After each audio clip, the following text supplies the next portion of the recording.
دا د قربانیانو هغه سیله ده.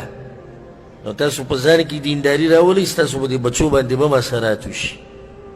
او چې ته په خپله داسې ګرځې را ګرځې د الله نه باغي او د الله د دین نه لرې، نو ستا په بچو باندې بیا وجاړه په هغوی باندې، افسوس پې وکړه.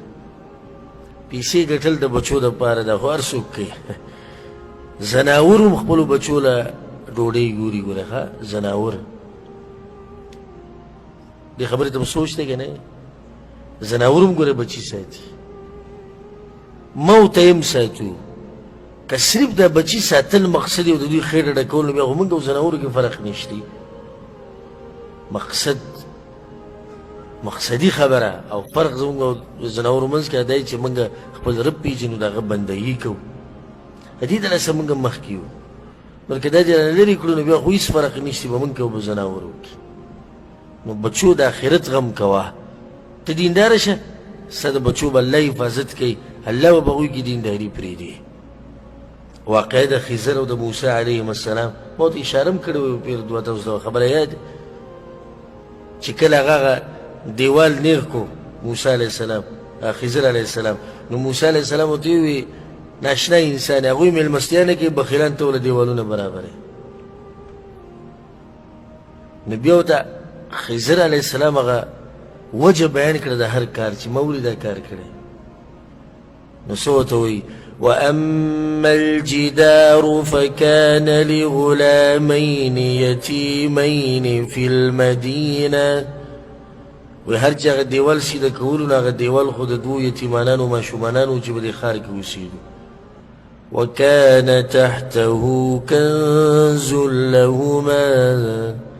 او د دې دیوال نه لاندې د دې ماشومانانو خزانه پرته وه، د دې یتیمانان. دې خو ډېر خلک شته د هغوی مالونه پراته دي او یتیمانان ډېر شوي دي بې شماره. څه خاصیت دی په دې دوو کې چې د دوی دپاره دیوال سیده کي؟ الله څه وایي وكان أبوهما صالحا. او پلار د دې دواړو نیک عمله. هغې دلاسه الله د هغوی د خزانې خیال وساتو، دیوال راولېدو الله بچ کړو. وكان ابوهما صالحا، وجه دا و چې پلار د هغوی نیک عمله و. موږ دین پرېښودی او یاره چې مړ شم بچي به څه کوي؟